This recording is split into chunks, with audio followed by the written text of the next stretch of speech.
Hello, everybody. Just wanted to check in with you guys and give you a heads up about a few things and maybe give some clarification before there's confusion on a few things. So, the first thing I wanted to make sure that I remind you about is the live performance. Now, this is not due until April 28th. You'll find this in week one, but it's due later in the semester, April 28th. But you really need to be looking at finding a performance now, and just going ahead and attending it, and you just go ahead and knock out the critique. If you turn it in early, I'll grade it early, and you'll be done with it. You don't have to worry about it. I've had a few people email me about specific things that they're planning on seeing and asking if that's okay. That's totally fine. If you want to ask me just to clarify, no problem at all. Basically, any live performance will be fine. It could be your kid's fifth grade choir concert, showing Branson, folk music in Mountain View, or whatever, music on the square, whatever. I mean, it's just basically a live performance. And you just follow the critique rubric and just go ahead and write it out. Now, the other thing that I wanted to mention, this is the discussion board tab right here. I went ahead and I moved it to the very first discussion board. This is for frequently asked questions. If you have a question that you think that everyone would benefit from, you can definitely email me, no problem. But you can also just put it on the discussion board. And so if it's something that probably other people are probably confused about or just have a question about, that'd be a good place to put it. So I moved it to the very first ones. Just go ahead and be checking to see if we've put anything else on there. Really enjoyed reading your discussions for your introductions. I love getting to know you guys and to see what you like and what you don't like. It's funny. It's either you love heavy metal or you hate it. It's pretty interesting to see what people like and dislike. It's after I've taught this a few times, there's definitely a pattern that's consistent throughout the courses. So anyway, so that's a frequently discussed question discussion board. So if you have anything that you think anyone would benefit, go ahead and post it there. All right, now I've just clicked on week 8 assignments because this is where you're going to find the rubric for the midterm. It's also in week 1 as well. And it's also in well, the description is in the syllabus. Anyway, I wanted to just give you a heads up on this and just kind of go through the rubric a little bit to give you some clarification. And I'm going to show you an example as well of a previous student. Okay, so I'm not going to read the whole thing to you. You guys can read that. Basically, the midterm project is going to cover the development of Western music from the Middle Ages to the Baroque period. So this is going to be covering 3 time periods, okay? Middle Ages, Renaissance, and Baroque. What I want you to do is I want you to treat this midterm project as if you're teaching it to someone that doesn't know anything about the development of Western music.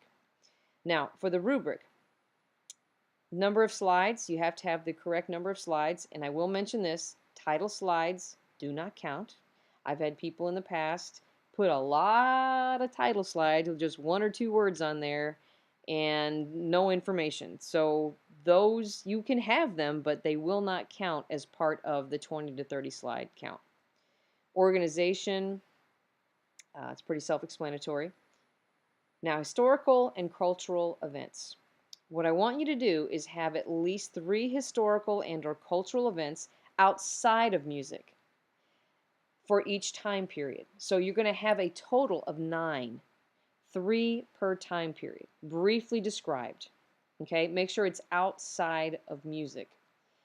And then also major works of art and or literature for each time period, again, a total of 9. I don't need a big long description, just a brief description. And if you do include an art piece as an example of that time period, please actually put the picture. I've had people in the past just have a description of a picture that was painted in that time period that was a major work of art, but never put a picture of it. So just go ahead and make it interesting. Put the picture in there as well. Musical examples. Okay, you're going to have at least 2 musical examples for each time period. So that'll be a total of 6 examples. briefly described, and also 6 composers. So you can kind of combine these two, okay? Your musical example and your composers. You don't have to pick a musical example and then a different composer. You could describe one composer and his musical example. That would seem to make the most sense. So just briefly describe for each time period. And then important style features for each time period, at least 2 types of music for each time period. For example, you can give it descriptions of a type of secular and sacred music for the era, or you can do, here's a typical vocal piece or vocal style that was popular at that time, instrumental, and so on. So this is 100 points, and it is due March 10th. I just wanted to give you a heads up on this because if you do this a little bit at a time, it'll be a whole lot easier. And I did want to mention something about this right here. At the end of each assignment, it says outcomes. Basically, this course has, I think, 7 or 8 outcomes. And what we do is, for each assignment, we link it to one of the outcomes. They're basically objectives for the course. This is that you're not required to do anything here. This is just what is covered, the outcomes that are covered through this assignment. Okay? All right. Now, I did want to also bring this to your attention. This is in the syllabus, and I think it's also in the course calendar. It's called Assignments at a Glance. That's what I've called it.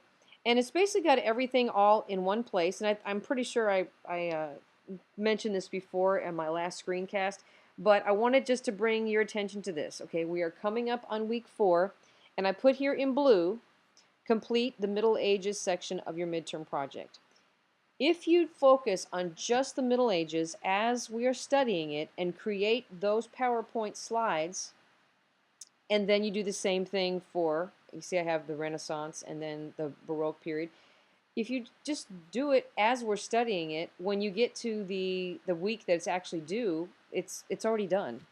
You can take week 7 to edit it, make sure everything is the way it's supposed to be, and then on this day, on this week, you just turn it in. Week 8, all you have to do, this is week 8, I believe. All you have to do for week 8 is you have a discussion for week 8, and then the midterm is due. But like I said, if you have kept up with this the whole time and just done a little bit at a time, you'll have no problem. Okay, now for an example. This is an example of a former student. This is actually an example of the final project, but it's the same exact rubric except for the time periods are different. So what this person did, they did have a title slide, and then they put a table of contents, which you don't have to do this. I mean, you can if you want to, but I'm not asking for that. They also gave me timelines, which I didn't ask for, but I thought it was a really good thing to do to kind of keep it straight. And in here, there's also examples. Now, these aren't defined, these aren't explained, but they're examples of historical and cultural events as well as literature and different musical examples of the time period, which is fine. Jumping here, okay, hang on, let me go to this one here. So, characteristics of Western music.